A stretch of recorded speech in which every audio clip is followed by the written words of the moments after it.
Rizka, jadi bisa dipanggil Teh Rizka atau Bu Rizka, itu gimana teman-teman semua. Terus sebelum kita mulai, kita ada absen dulu siapa yang nggak hadir hari ini. Banyak. Coba aku ingin aja ya. Kalau Natasha memang nggak ada ya. Terus Elsa masih izin. Syafira kasih izin. Syahil.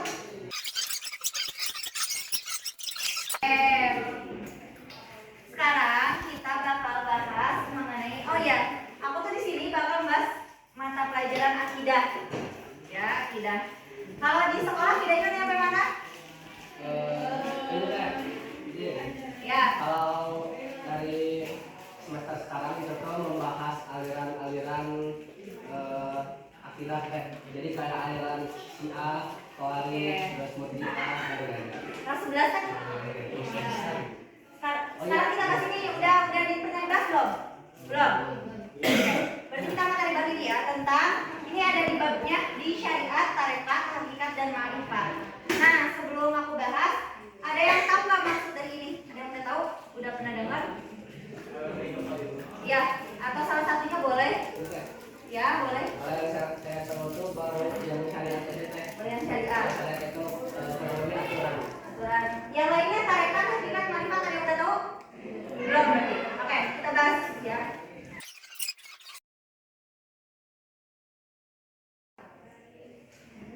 Ya, syariat, tarekat, hakikat dan ma'rifat itu 4 tahapan perjalanan spiritual dalam Islam menuju kedekatan Allah. Jadi itu tahapan kita untuk mendekatkan diri kepada Allah. Nah, ini berurutan.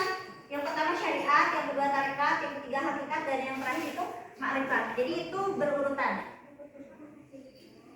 Nah, yang kita tahu itu ada 3 dimensi ajaran Islam. Ajaran Islam itu memiliki 3 dimensi utama. Yang pertama iman. Iman itu melahirkan ilmu kalam. Ilmu kalam yang tadi teman-teman bahas tuh. Ada aliran kalam tentang kepercayaan kita kepada Tuhan, kepada Allah. Itu aliran kalam. Yang kedua tentang Islam, dia melahirkan ilmu fikih atau ilmu syariat. Bagaimana kita tata cara sholat. Terus nanti ada kaitannya sama kalau iman, berarti iman kepada ada rukun iman kepada Allah, iman kepada malaikat. Kita pindah nanti ke iman kepada qadar dan qadar. Nah, itu mulai ajaran Islam yang mengenai iman. Kalau yang Islamnya melahirkan ilmu fikih, fikihnya bagaimana? Nah, nanti ada tata cara bagaimana haji, puasa, umroh. Itu mengenai rukun Islam yang ada di sana. Nah, yang ketiga mengenai ihsan. Kalau secara bahasa ihsan itu artinya baik. Nah, dalam ihsan ini nantinya melahirkan ilmu tasawuf. Ada yang udah tahu ilmu tasawuf itu apa? Boleh? Kurang lebih kalau yang saya tahu itu ilmu tasawuf itu biasanya yang sampai pada kata tasawuf itu biasanya para sufi kan. Jadi yang benar-benar dekat dengan Allah dan menjalankan kebaikan kita. Betul. Kalau ilmu tasawuf itu pokoknya ilmu tentang bagaimana cara kita mendekatkan diri kepada Allah, kepada hakikat yang paling tinggi. Gitu. Nah, nih. Jadi apa itu tasawuf? Tasawuf adalah ilmu pembersihan hati dan pendekatan diri kepada Allah. Nah, menurut Ibnu Khaldun, manusia itu memiliki 3 potensi yang harus dijaga. Yang pertama, itu anggota tubuh. Anggota tubuh kita dibersihkan oleh ilmu fikih, melalui fikih. Dan yang kedua, akal pikiran kita. Akal pikiran kita ini diluruskan melalui ilmu filsafat. Filsafat itu tentang ilmu mengetahui hakikat bagaimana caranya ilmu itu menjadi manfaat. Yang ketiga, hati sanubari itu baru dibersihkan melalui tasawuf. Nah, jadi hakikat, tarekat, ma'rifat dan syariat, hakikat, tarekat dan ma'rifat itu merupakan bagian dari tasawuf. Gitu. 4 tahapan itu. Yang pertama, nah nanti ini sebenarnya pembahasannya itu gak cukup dalam satu waktu. Cuman aku bahas mengenai penjelasannya secara sederhana aja dulu gitu, biar tahu syariat itu apa, tarekat itu apa. Nah, syariat itu dasar perjalanannya. Syariat itu berasal dari kata syara'a, artinya jalan. Aturan dan hukum Allah, betul tadi. Katanya apa, aturan-aturan yang Allah buat gitu. Itu syariat. Nah, kalau menurut Syekh Ahmad Hindi, syariat itu mencakup ada ilmu, yaitu bagaimana memahami ajaran agamanya, lalu ada amal, melaksanakan perintah Allahnya, dan ikhlas menjalankan dengan tulus. Kalau syariat itu secara sederhananya tadi betul dikatakan sama teman kita bahwa syariat itu adalah aturan hukum Allah. Gitu. Kalau syariat itu aturannya. Contohnya itu sholat, puasa, zakat itu termasuk ke syariat. Gitu. Intinya itu melaksanakan perintah Allah dan menjauhi larangannya. Itu yang dinamakan dengan syariat. Nah, selanjutnya kita membahas tarekat. Kalau tarekat itu jalan untuk mendekatkan diri kepada Allah. Nah, jalan itu bisa melalui zikir atau muhasabah gitu, untuk membersihkan diri gitu, terus membimbing diri agar hati lebih bersih. Pokoknya kalau tarekat itu menempuh jalan mendekatkan kepada Allah. Jalannya itu seperti apa? Bisa melalui zikir. Gitu kan kita kalau syariatnya itu sholat, puasa. Kalau tarekatnya supaya kita lebih dekat lagi sama Allah melalui zikir, diperbanyak zikirnya. Itu mengenai tarekat.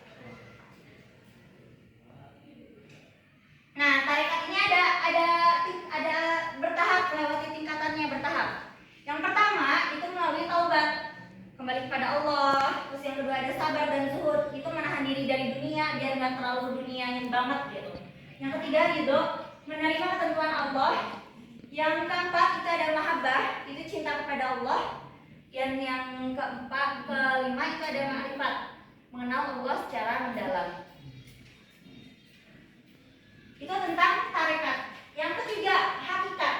Hakikat adalah tahap memahami inti ibadah dan merasakan kehadiran Allah. Nah, kalau syariat itu memperbaiki anggota badan dengan cara sholat, kalau terus tarekat itu memperbaiki hati, kalau hakikat itu memperbaiki ruh.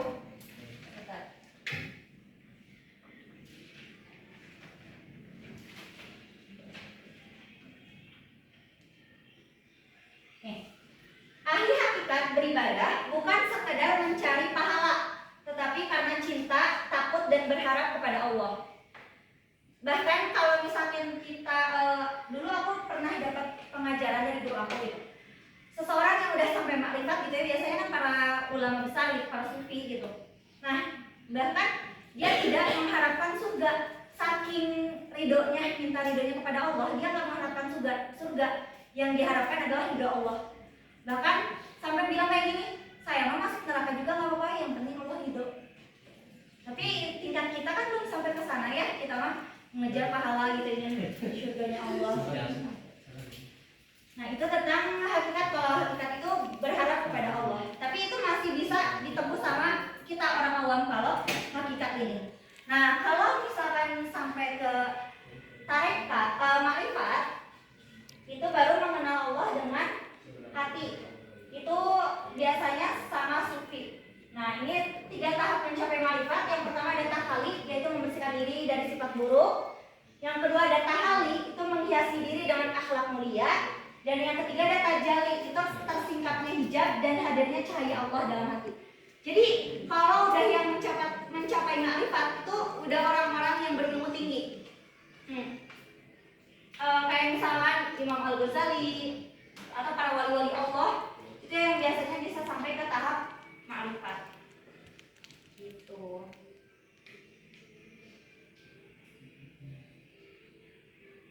Nah, jadi intinya, nah, 4 tahapan ini tidak dapat dipisahkan ya. Manusia itu tidak akan mampu mengenal Allah secara sempurna karena Allah Maha tak terbatas.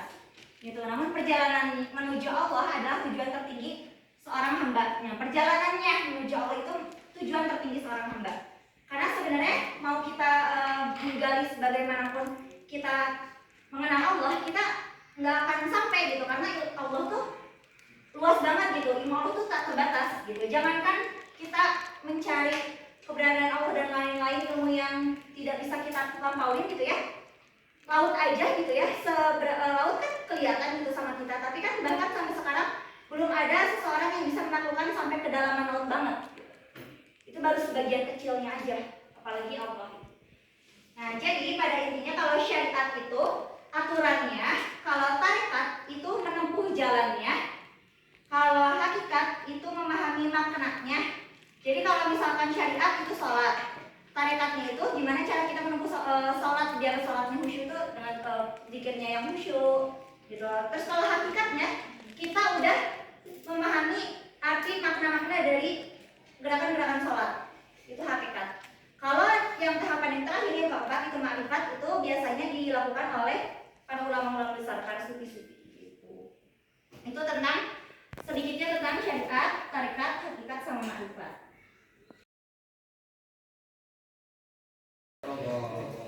Dibagi dua kelompok lagi karena ini sedikitan.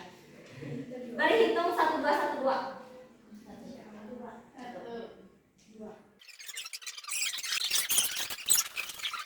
Ada 2 kasus, kalian bisa milih dengan cara kalian sweet. Yang menang boleh milih pertanyaan. Ada bahan perwakilan 1 orang.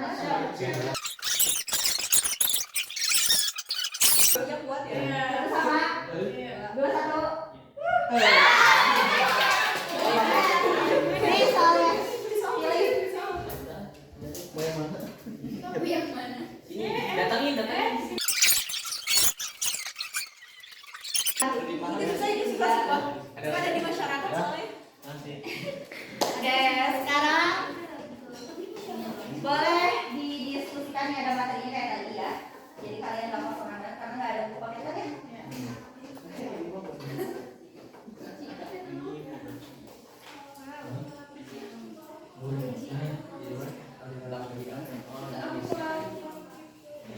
Mas catat gua.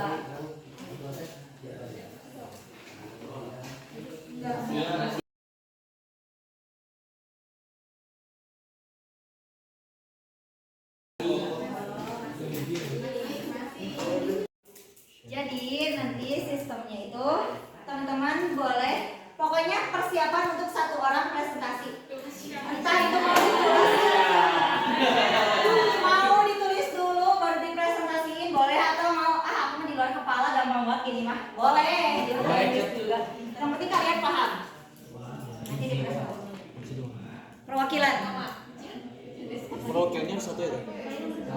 Atau 2 boleh 2.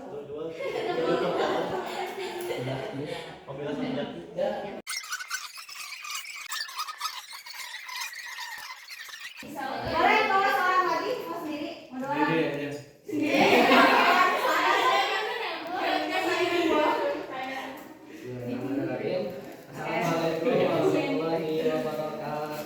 Waalaikumsalam warahmatullahi wabarakatuh. Dari kelompok yang ini boleh bertanya ya kalau nggak ngerti atau ada saran.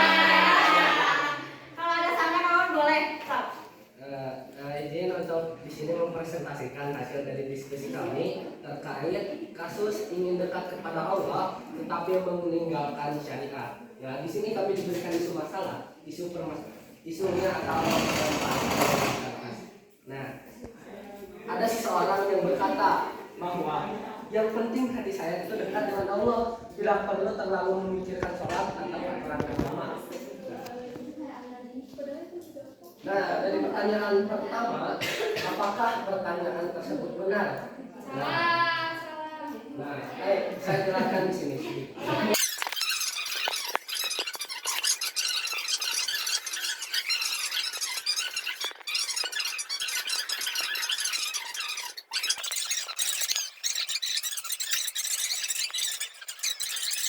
Jadi memang teman-teman ya, gak bisa gitu kalau kita ngomong gitu doang, yang penting Islam dulu aja segala macam. Islam kita tuh buktikan gitu, rukun Islam yang kita pegang tuh buktikan. Gak bisa ngomong doang aku Islam tapi tanpa buktinya. Kita ngaku kita sekolah di sekolah ini, misalkan di Bina Siswa, Bina Siswa, tapi nggak ada buktinya kita sekolah di sini. Ngomong aja doang, itu nggak bisa. Dan syariat itu ya, syariat tanpa hakikat itu akan terasa kosong karena kita nggak dapat makna sholatnya, dan hakikat tanpa syariat itu akan menyesatkan. Cuma nih kita ngaku kita dekat sama Allah tapi kita nggak menjalankan syariat kita, dia akan sesat juga. Karena kalau kita yakin kita dekat sama Allah ya buktikan gitu. Terima kasih. Siapa namanya? Muhammad Rashid saya. Kasih Yang tahu saya sama pemaparannya, terima kasih atas perhatian dan juga silakannya. Assalamualaikum warahmatullahi wabarakatuh. Waalaikumsalam wabarakatuh.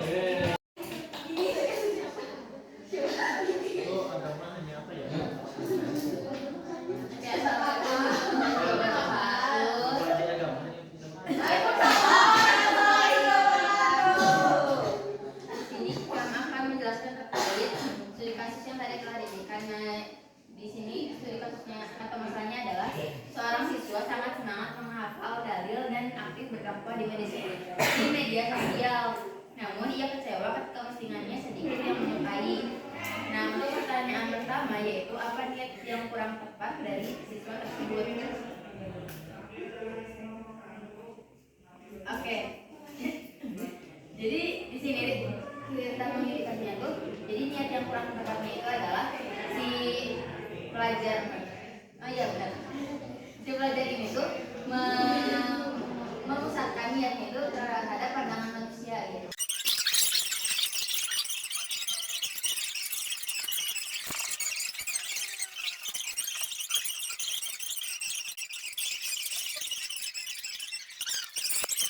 Izin bertanya. Satu ya? Boleh satu. Izin bertanya ya. Bagaimana jika ketidaksenangannya itu datang dari kekecewaannya bahwa sedikit orang yang melihat postingannya yang membawa manfaat bukan karena orientasinya untuk menarik perhatian manusia. Nah, gitu teman. Nah, jadi misalkan gitu berarti salah semua. Terima kasih kepada Kang Rasidi atas pertanyaannya. Mungkin dari dia kalau dijawab. Nah, oke di sini jadi yang ditanya itu tadi tuh karena jadi kecewanya tuh karena prihatin kenapa ya dia setelah nge-share terkait ya mengenai berita itu kenapa sedikit yang melihat gitu, jadi sedikit yang terkena dampak lah ya. Nah, menurut saya itu tetap kayak gimana ya, kalau misal dia kecewa karena sedikit orang yang mendapat manfaat darinya, menurut saya itu tetap dia tuh ada yang salah di niatnya. Jadi kalau semisal dia benar-benar diniatkan karena Allah, mau misalkan di situ disebutnya Cina milik. Jadi yang tadi sampaikan mungkin intinya dari tadi sampai sama tadi tuh intinya itu ikhlas. Jadi kalau misalnya kita ikhlas tuh kita mau segimanapun apa ya posting kita dilihat apa ya sebaik apapun atau seminim apapun ya kita terus kalau misalnya niatnya ikhlas kita tetap. Terima kasih kepada Kalau misalkan itu berarti apakah si pahala yang didapatnya itu batal semua atau si amalnya itu batal? Wallahu a'lam. Nah, urusannya tahu ya. Oke, dari kami terima kasih. Wassalamualaikum warahmatullahi wabarakatuh. Waalaikumsalam. Oh. teman-teman bisa ngumpulin dikit ya. Betul banget, apapun yang kita lakukan, apapun yang kita kerjakan itu tergantung dengan niat kita. Bayangin teman-teman ini misalkan 3 tahun sekolah di sini atau mungkin yang 6 tahun gitu ya sekolah di sini, tanpa niat kita untuk Allah, tanpa niat kita untuk ibadah, gak akan jadi nilai pahala. Sayang loh teman-teman, kalian teman-teman udah 3 tahun belajar bukan karena Allah. Buat apa? Misalkan buat orang tua doang, ya udah buat orang tua, atau misalkan buat diri kalian sendiri doang, buat ya udahlah yang penting hadir, ya udah cuma sampai situ kalian gak dapat nilai pahalanya tuh. Sayang gitu. Jadi setiap hari diorientasikan bahwa diperbaiki selalu itu niatnya. Sayang banget apapun kegiatan apapun itu, bahkan sepele kayak misalkan disuruh sama mama ke warung gitu, niatin aja karena Allah gitu. Atau misalkan ngerjain tugas atau apa, niatin aja karena Allah. Atau hal keduniawian, misalkan kalian jualan, ya udah jualan karena Allah biar ada nilai ibadahnya. Sayang itu jualan capek-capek keluar keringat atau apa, kalian sekolah teman-teman segala macam, tapi bukan karena Allah gak dapat pahala. Sayang banget. Terus betul ya tadi dilihat itu kualitasnya gitu, meskipun kuantitasnya itu jumlahnya itu sedikit, tapi kalau misalkan sedikit tapi yang nontonnya itu dia dalam banget, ngena banget, itu juga pahalanya lebih besar gitu dibandingkan banyak orang yang nonton tapi banyak kayak orang yang nonton itu bukan karena ilmunya tapi karena fisiknya misalkan. Itu juga ya kurang baik kan gitu. Tapi memang niat kita memang yang bermedia sosial tuh ya untuk Allah aja gitu. Kalau misalkan oke,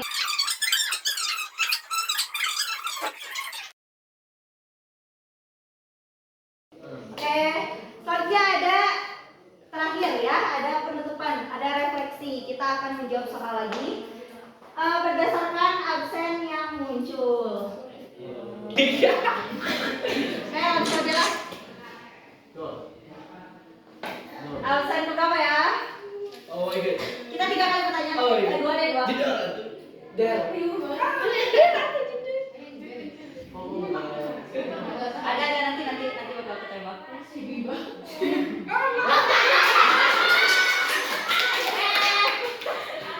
Pertanyaannya. Nanti muncul pertanyaannya. Alpukat. Alpukat, oke. Apa itu syariat gambarkan? Syariat itu kayak hukuman atau aturan.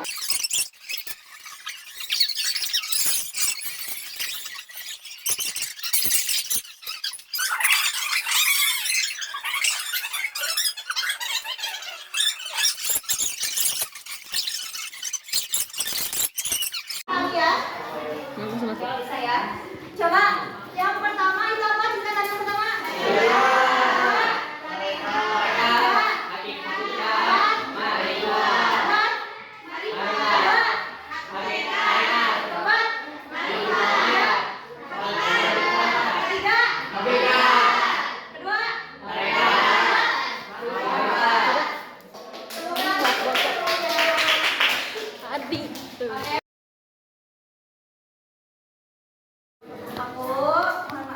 Mohon maaf sekali dan terima kasih banyak atas antusiasnya menjawab soal dan lain-lain. Kita tutup dengan doa kepada Subhanallahumma bihamdika asyhadu an la ilaha illa anta astaghfiruka wa atubu